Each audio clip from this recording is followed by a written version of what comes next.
Number 10. SS Justicia. For over 100 years, a massive British troop ship from the First World War has been sitting 235 feet deep off the coast of Ireland. The ship is called the SS Justicia, and it's a 776-foot-long ocean liner.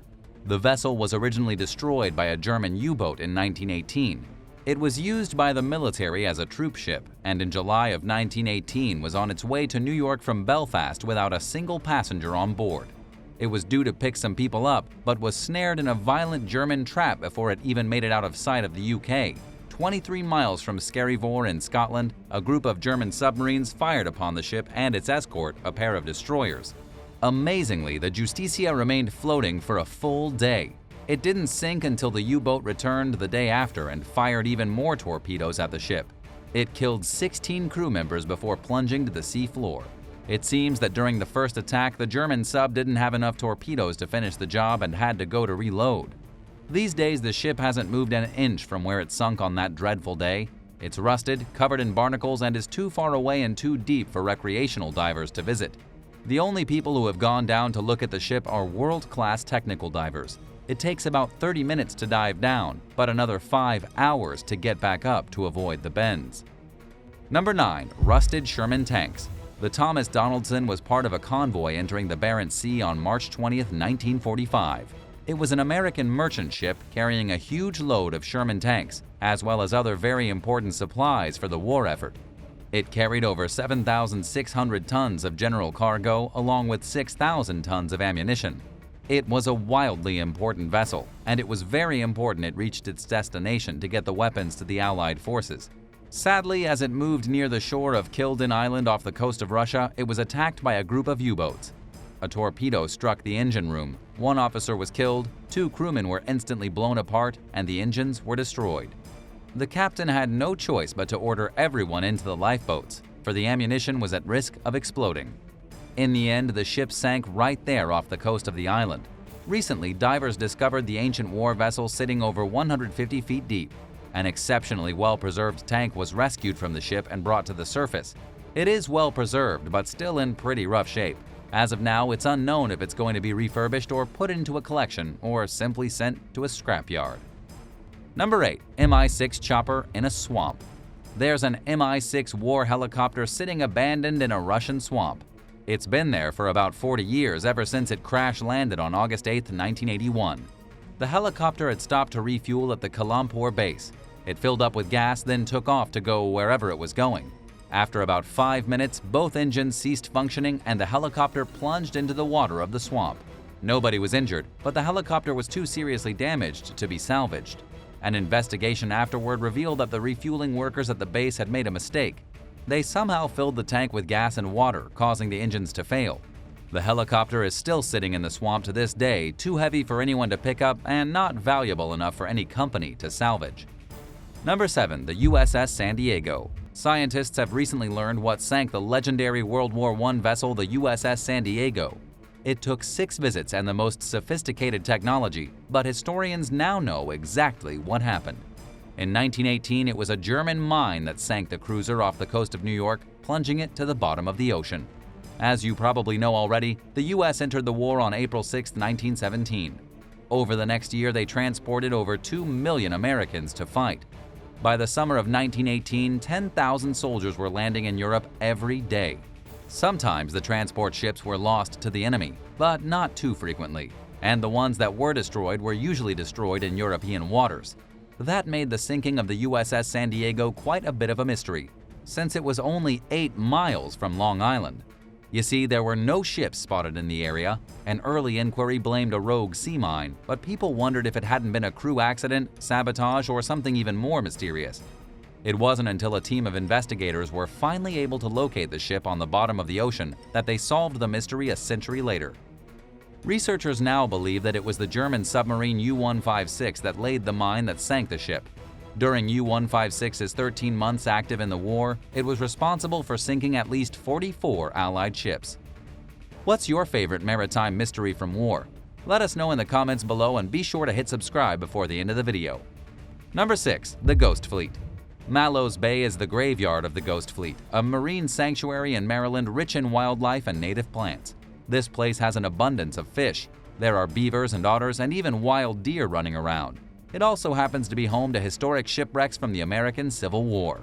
Sure, there are thousands of rare birds that nest in Mallows Bay, but there are also over 185 vessels scrapped here, with their ugly hulls rotting above and below the surface. The wooden bodies of ships once used for battle are now home to nesting blue herons, with trees literally growing out of the boats like floating forests. In fact, the only way you can tell these are ships is by their shape. There are just about 200 boat-shaped birds' nests dotting Mallows Bay, artificial islands where ospreys and bald eagles spend their days relaxing. But how did the boats get here in the first place? Most of the ships were wooden cargo vessels powered by steam, originally built to aid the Americans in World War I. In a very short time, the U.S. built thousands of wooden ships and sent them across the ocean to Europe, usually carrying supplies to help fight against Germany. But these ships were almost always destroyed once they got to Europe. German submarines sank about half the vessels sent by America.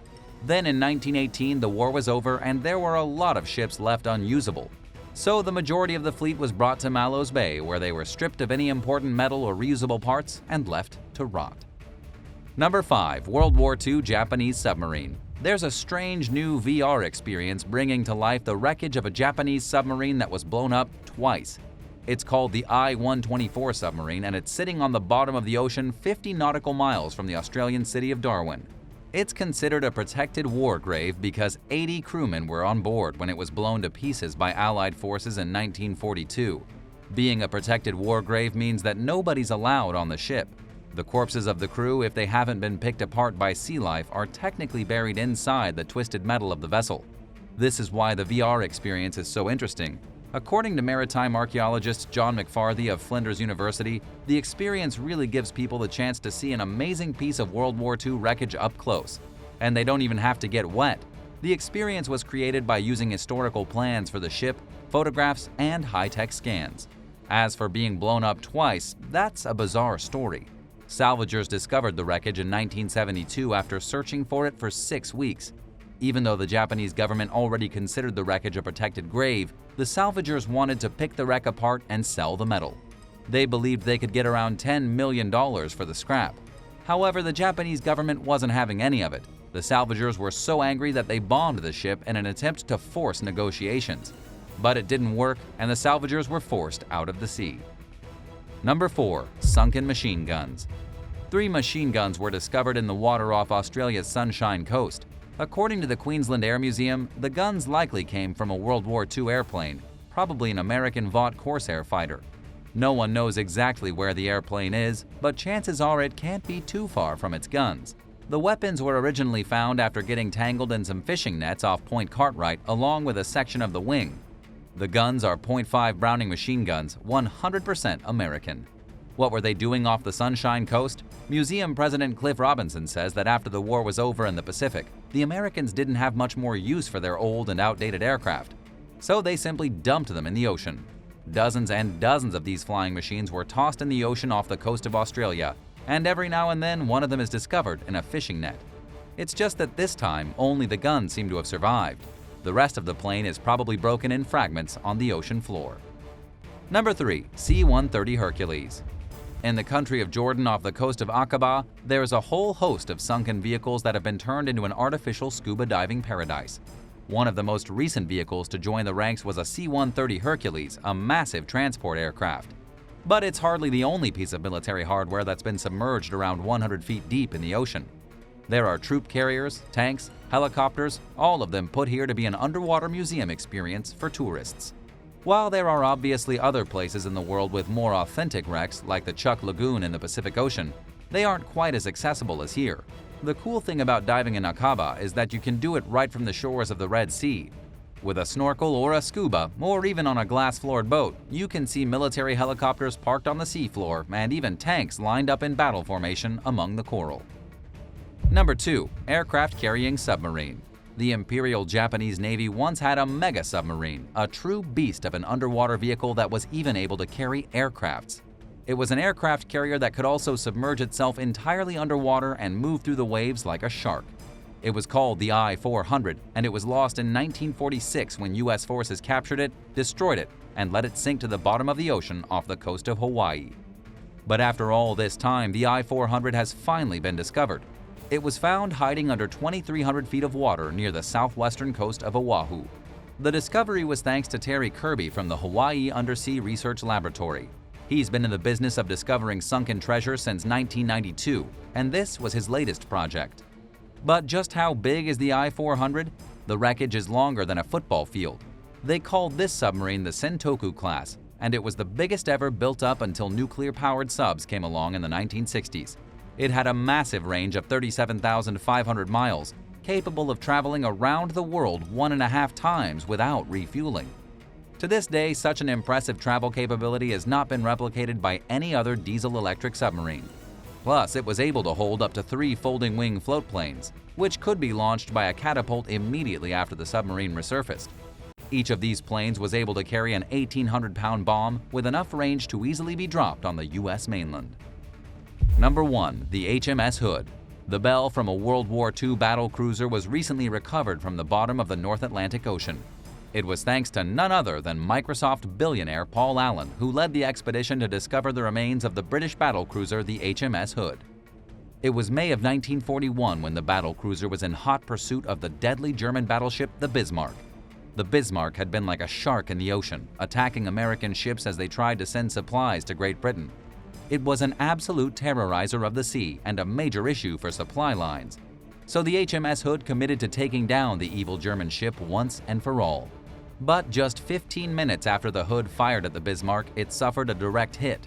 The HMS exploded, 1,415 crew members were killed, and it sank to the bottom of the Denmark Strait. 74 years later, Paul Allen funded an operation to go down to the creepy remains of the HMS Hood and retrieve its bell.